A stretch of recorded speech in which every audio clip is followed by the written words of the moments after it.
No, I love seeing your passion, not only just for, your industry, but for just business in general, and just, your willingness to share everything that you've learned. I was hoping you could take us through, some of the challenges that you've had to overcome on your journey. I feel like there's so many entrepreneurs where, like they have this like this moment, or is like, hey, like this is the make it or break it type of thing, right? And they forge on, right? So would love to hear, some of those challenges that you've overcome, and how you ended up pulling it off. Yeah, and I think you guys would agree with me, and probably anybody listening, you can be equipped with skills, you can be equipped with tools, you can have relationships and partnerships and different, resources that you have access to help you succeed. But at the end of the day, it's a mind game, and you're competing always against yourself. And for me in the morning, I mean, to be candid, hey, man, I could spend another hour in bed and just, well, I can't with young kids, but I could just, sit there doom scrolling on my phone, right? I could do that. That's the default. That's the easy way to do it. Mhm. But you got to have that mental discipline to get up and say, yeah, I need to do it. And for me, that motivation, I suppose, is what I'm yearning after. Is, I have 3 young kids. I have a wife. I was able to retire my wife this year. Very, very fortunate, where she doesn't probably have to work again. She's starting her own business because she's, crazy like me, I think. But, it was that now, okay, now we've got something that we're very excited about. Now, how do I keep that? How do I retain that? And that mindset did not happen overnight. I will say, just to kind of go through my journey a little bit, at 15, I started my first computer repair company. I ran that through high school, and then I decided that college was the only path for me. Looking back, was it? Probably not, right? But I went into $100,000 in debt, getting a 4-year degree, right? I got 2 bachelor degrees out of it because might as well if I'm going to go into debt, right? And then I met somebody in college, and then we got married, and then a year after that, we decided to buy our first house. And then 2 years after that, we sold it and moved to California. And through the kind of that endeavor, we were able to pay off all of our debt. I don't like being in debt, right? And so I had strong, strong motivation, right? And so throughout that time period, I was working for somebody else, and I still had my business on the side, but I was largely, I would say, tapering it down for the most part, on individual clients and doing business arrangements, because I decided, oh, I want to work for these big companies. I want to do startup, and ended up doing what I thought I wanted to do. And then we moved to California, and I was working for a law enforcement video solution provider, doing like body cams and car video, and we were doing crazy stuff with like drones, and it was like really, really cool, and that was exciting. But I was traveling like multiple weeks out of the month, right? And then I started having kids, and one kid, and then by the second kid, somebody else was telling me what I could do with my time, right? And though, so then I left that, and I pursued what I'll say is my last real job. It was my dream job. I was working in the Bay Area for a cybersecurity startup, getting paid gobs of money to do what I was passionate about doing. But they had expectations that weren't in line with my goals. They're saying, okay, be here, be in the office, check in, make sure your team's bubble green during these hours. And I had like, a wife and kids, and I wanted to go do whatever I wanted to do whenever I wanted to do it. And I ended up playing pickleball and started getting competitive with pickleball. And I wanted to play pickleball on Friday at 11 o'clock because that's when my friends were playing. And it's like, well, I had meetings and stuff, and it just wasn't compatible with my lifestyle. So I ended up leaving that career and then going back into full-time entrepreneurship, right? And so, it was what I thought I wanted, and the motivations at the time weren't aligning with what I actually needed, I suppose. And so that's why for me, entrepreneurship, it gives me the freedom, and it gives me a challenge at the same time to pursue kind of whatever I want to do. But it also is a challenge for me, candidly, because I have to have a super, super strong mindset on everything I do. There has to be motivation behind it, and you can't use AI for that. You got to determine that on your own. But I think for myself, the biggest challenge that I overcome every day is my own thoughts, my own desires about taking the easy way out. Entrepreneurship is not for the faint of heart. It is not easy. It is not simple. Everything is a grind, and everybody is telling you. I don't know if you guys have experienced this. When I left that corporate job, I had close family members going, "You're crazy. Don't do that. That's a foolish, foolish decision." Right? In my case, you have a family. What are you doing? You're not going to provide Yeah. for them. You're going to fail in this, right? And it's like that hurts, right? That hurts. Well, you should get a government job, have the pension. That's more stable, more safe. I love it when people say that's safe, right? I had an entrepreneurship coach in college, a teacher, took an entrepreneurship class, and he said the only way you will be safe in a career is if you make your own. It's not risk-free, but he's like, if you work for somebody else, you can always get fired. The economy can always tank. That job can always change. You are reliant on somebody else, and only entrepreneurs are self-reliant. And that's the only way you can't get fired is if you work for yourself. And I took that. It pissed me off when he said that the first time. And he introduced me to Rich Dad, Poor Dad, Robert Kiyosaki, Cash Flow Quadrant, all those things, right? And it pissed me off because I was going to school for a 4-year degree to get a good job, and I lived it out, and I got a good job, and it just wasn't what it all cracked up to be. But Dominick, that more than answered your question, I think.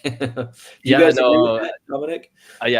Love that breakdown, and I don't disagree. I mean, for me personally as well, just like you, kids are definitely a source of my inspiration. You know, you got five, man. I know I've got 5, right? So I've got a long career ahead of me for sure. But like every morning, I look at their eyes, and I know what I do and how I show up and how I provide for them is going to impact their life trajectory, right? And so there's nothing for me personally more inspiring than that. So, but no, I really appreciate you sharing that, and I agree 110%. Like, if you're going to be an entrepreneur, a necessary ingredient is grit.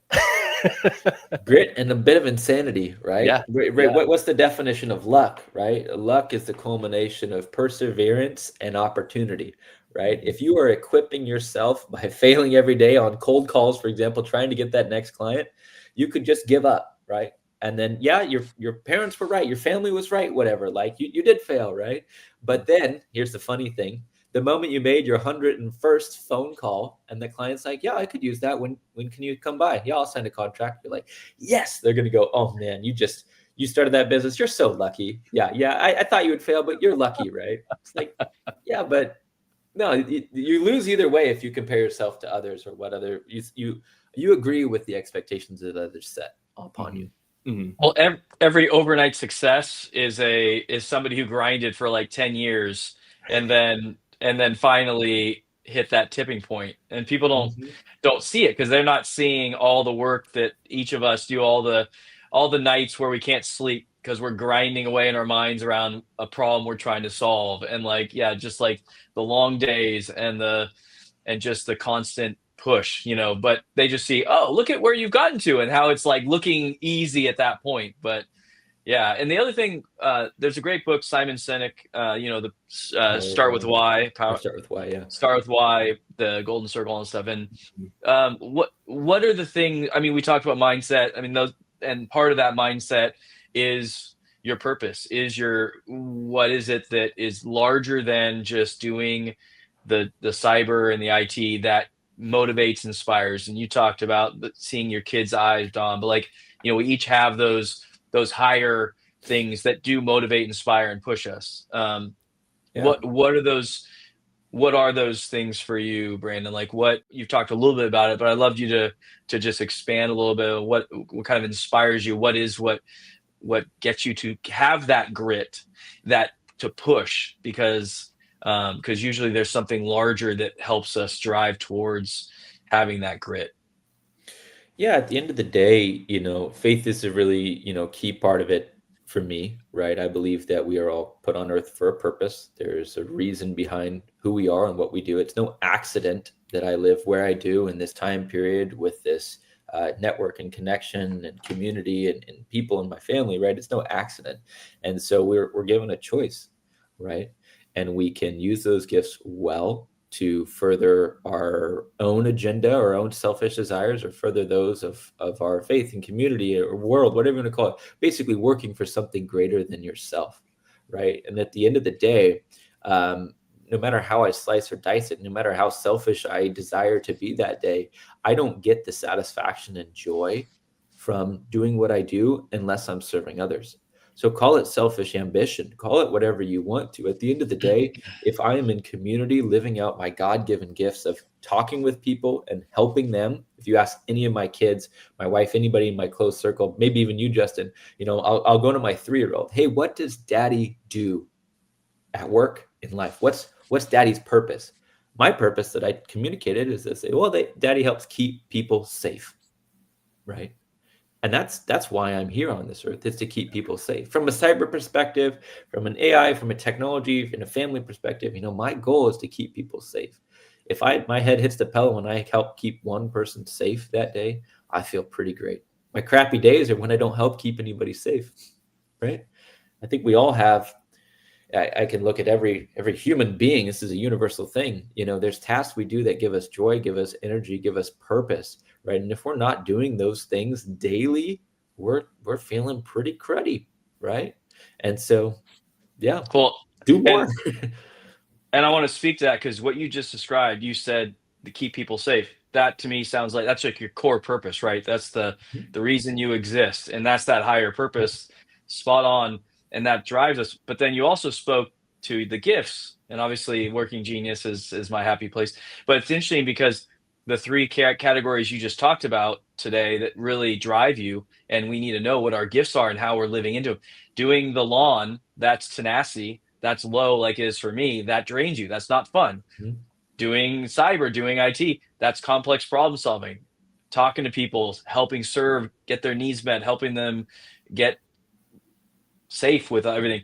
That's Keep them safe. invention, right? Invention, complex problem solving, galvanizing, talking, developing relationships, helping move them towards where they want to go, inspiring them, and enablement, serving, responding to their needs in a really, really dynamic and warm and connected way, which I've seen that in how you quickly jumped on my complex problem with my computer, and you were on it on like a Saturday when I was like, I can't believe you have 3 kids. Like, you're jumping on this on a Saturday to help me, and you're not even charging me. Like, and that is because those are your God-given gifts. You needed help, and I helped you, and that's why we're all here. I think, in a limited standpoint, is we're all here to help one another in community, especially business owners. I think everybody wants something. If you put business owner on your LinkedIn profile, or CEO or founder or president, whatever you want to call it, how many times do people reach out to you and like, hey, I want something from you. Hey, I want 5 minutes of your time. Hey, I want to sell you this thing. Hey, I want you to do X, Y, Z. Rarely are people going like, hey, I want to give you this. I'm here if you need me. Call me. If you need anything from me, I'm here for you. It's upside down, if you will, right? But I want to highlight this. This is really important for our audience and for all three of us, is that we will take for granted and we will minimize the uniqueness of how we are wired and what makes us given a competitive advantage in the marketplace, because we're like, no, everybody's like that. Like, no, Brandon, everybody's not like you. Like, most people will turn off their phone on a Saturday and not respond to that, and then call on Monday and be like, can I help you? What do you need? So that responsiveness is unique to you. It's not like you're unique, like no one else has it, but it's unique in terms of your giftings, that not everybody is wired that way. Not everybody would get the same level of satisfaction and provide that high level of service because they don't have those strengths. And so they can do it, but it's not going to be as natural and as awesome as it is when you have that as one of your higher God-given gifts. So I just want you, Yeah, and I want to piggyback off the piggyback there, and something, my podcast is called Failure to Abundance, right? Because I have found that people who have the grit, have the determination, have the mindset, and are okay and actually welcome and accept failure, those people are the most successful people, and they turn out to be the most abundant mindset oriented.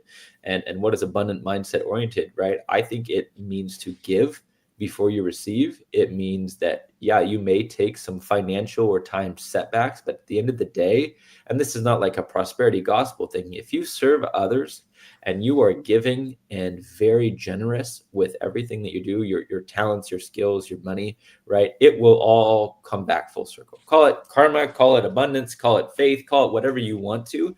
At the end of the day, if you're just a gimme, what do you got person, you're not going to thrive. And at the end of the day, everybody is trying to move from failure to thriving. And we're on that spectrum each and every day, from when we wake up, when we go to sleep, and where we're at. I want people to end with, man, I felt good today. I gave back. Well, and God makes it the natural laws are the natural laws. And God makes it very clear that when you give and receive and you set up those types of relationships, same thing that you'd have with God, but it's also with everybody else. When you give and receive generously, it will come back to you, like you're saying. It may not come back to you in how you expect it to, but it'll come back in a way that is wonderful. And when you focus on taking, that takes you out of God's law and God's way, and that will never fully satisfy, that will never fulfill, and that will not be a long-term sustainable model for success. That does not create abundance, as you're saying. You can get some level of success materially, but you're going to end up divorced, unhappy, and not with great clients, because so I think you're spot on with that. And I think it's mindset too, right? On that, if you just say, hey, if I give, I better receive, right? Because that's just, the universal law, whatever it works, right? I think if you shift your mindset and like, if I put opportunities to serve others out there and I don't get anything in return, I think you're always getting something in return, even if it's a blunt failure, even if it's 100 people slamming the door in your face, you learn something. And so the phrase is, right, fool me once, shame on me, fool me twice, shame on you. I embrace failure. And I think most entrepreneurs do, whether they say that or not, because they're reverse engineering. Okay, that client said no, I failed this client, I lost this client, whatever reason, right? That didn't work. Let's learn from it and let's not do that again. Non-entrepreneurs, and I would say people in the employee quadrant, they go, well, that didn't work well. I guess I shouldn't be a business owner. I'm going to go back to being an employee. They just give up. They give up. They say, well, you can't fail twice if you never try again. Here we go. I'm curious for both you guys, because I have a hypothesis. We fail.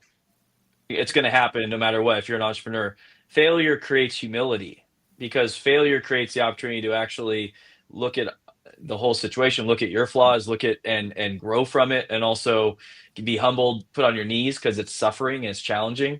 That failure is a beautiful thing for our character, because it actually allows us to look at ourselves clearly and then to make adjustments and to be more other focused afterwards, because you learn that that's actually how you can be successful.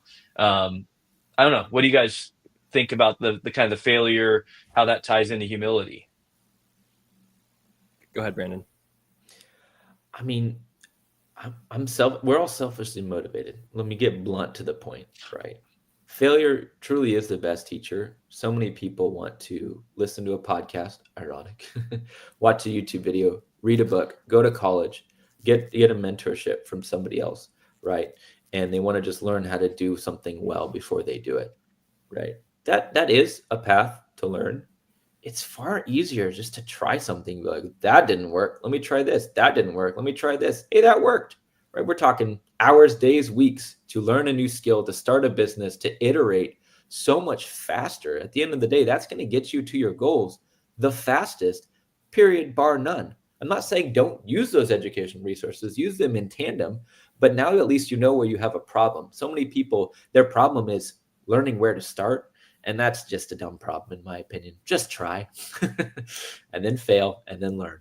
So many people try to learn and then they want to try and then they're afraid of failing. It's backwards. Yeah, totally. Prototype. Yeah, Dominick. Yeah. No, to jump in here, like my mindset around failure changed when I heard that fail stands for first attempt in learning.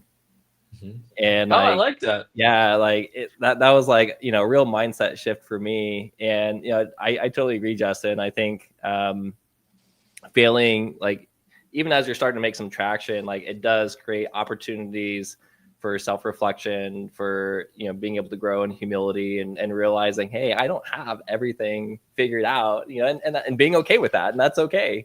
But also still having that grit and that inspiration to keep going. And when you do have those successes, I feel like if you've muddled your way, you've had a series of failures, like, the successes make it that much sweeter and also give you that much more gratitude, I would say. Mm-hmm. So I think there's like a lot of virtue that can spur forth from failure. And I love that, Dominick. And first attempt in learning, FAIL, fail, right? I love that's that. Really cool. And one of my friends said, oh yeah, there's also another meaning. I was like, what? Like, follow-up attempt in learning. Keep failing. I love it, right? It's like, okay, yeah, you failed. Okay, and what'd you do about it, right? Let's follow up. Let's fail again. Let's go. The faster you can move from failure towards lesson learned, the more you can achieve success. At the end of the day, like Justin said, there's no overnight success. Well, that's why prototyping is so important. That's why I totally believe in like prototype, standardize, optimize, because you prototype, if you keep it small, just like building a new habit, if you keep it small when what you're failing in, it's not as painful. If, like you said, if you just iterate, like, okay, I'm going to try this out in a small way and just, okay, I failed, but it wasn't like I spent $100,000 on something and just it blew up my face. It was like $100. That also is less painful to fail when you don't make a huge bet, right, on something that that fails. Do you guys agree with that? Like if you make the small iterations, it's not quite as painful when you fail in it. I disagree. Okay. Yeah. Tell me about that. I disagree. I disagree, Justin. And I'm doing it as a devil's advocate, kind of to placate a little bit. Yeah. But at the end of the day, right? Here's a very practical example. I think anybody who knows something about something can be a consultant, can be an expert. And there's people who could benefit from their expertise. So you go to them and you say, do you have this problem? Yes or no? And eventually you'll find somebody that says, yes, I have this problem. You go, great. I am ready to solve it, right? And you have no idea how to solve it. Let's be clear, right? But you could use so many tools. You just jump all feet in, and then you make them a very candid UPOD. If I don't fix this, if I don't solve it, if you don't see there's value, don't pay me, right? You set that expectation to fail, that you're not an expert, you're not qualified, but you're tenacious and you're willing to tackle a challenge. Just go for it. And then you set that expectation that they're expecting you to fail. They're actually kind of cheering, because if you fail, they don't pay you anything, right? And so you set it kind of so big and so scary that you can kind of trick yourself into figuring out anything at the end of the day. And yeah, you fail, you learn from it, then you can keep moving on. If you're like, well, I only want to serve somebody with this little bit and take this little leap of faith. I hear you, Justin. It is completely valid for large changes, but I say just both feet first. And it might bite you. And this might be terrible advice, but what do you have to lose? We're going to disagree, but I will definitely agree with one thing that you said, which is that if you set the expectation for the client that you're going to fail, what you shouldn't do is set the expectation that and have the blustery confidence that you can do it and then fail on something huge. So yes, if you but again, you're setting the bar at a prototype level, but you're going for the big, but you're not setting the bar like, I'm going to do this huge thing and I can do it. And so that's called over-promising, under-delivering. You never want to do that. Eventually you'll get 100%. Confidence and competence, and then you can set the bar big, because that's more than you've ever achieved. You've achieved more, and that's where confidence and competence comes in. And you take that leap. You can take from that's why I say prototype, standardize, optimize, because at standardize you can leap to optimize, and it can be a pretty big leap of saying, I've done it this level, I have the confidence I can do that, because I've at least got like a baseline of what I know what I can do. But I see your perspective, and I value it.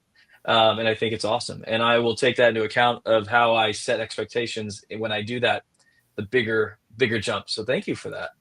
That's a good little tip. There's a lot of people who go through life playing not to lose, right? And there's less people who play to win, right? And live their best life, serve others, and live life to the fullest. So I think there's certainly times where it's figuring things out and addressing things on a smaller scale, absolutely is prudent and makes sense. But there's also times where it's you've got to jump in both feet first, and be prepared for, the various outcomes. So anyhow, just wanted to share that before we wrap up. But I 100% agree with you. And then kind of to culminate the knowledge of all what we've been saying, right? There's only two ways that you can fail in business. This is true with relationships. This is true with clients, whatever you want to call it. And that's when you fail to communicate expectations and you just stop communicating. You don't communicate well. So, this is true for everybody in life and relationships. Just set expectations. And I like to set expectations low and under promise. Hey, could you do this for me? Yeah, we'll see what we can do. Right? Not be like, yo, yes, absolutely. I can do way more than you've ever asked for. Right? If you set it so low, you can always overachieve. And then you just keep checking in. Hey, how am I doing with your expectations? Hey, how am I doing with this task you assigned? I think I'm nearing, close to being done. Would you agree? And they go, yeah, well, that sounds good. If you just, set these huge expectations and then you don't communicate with somebody, that's a damaged relationship, potentially permanently. Right? Yeah. Absolutely.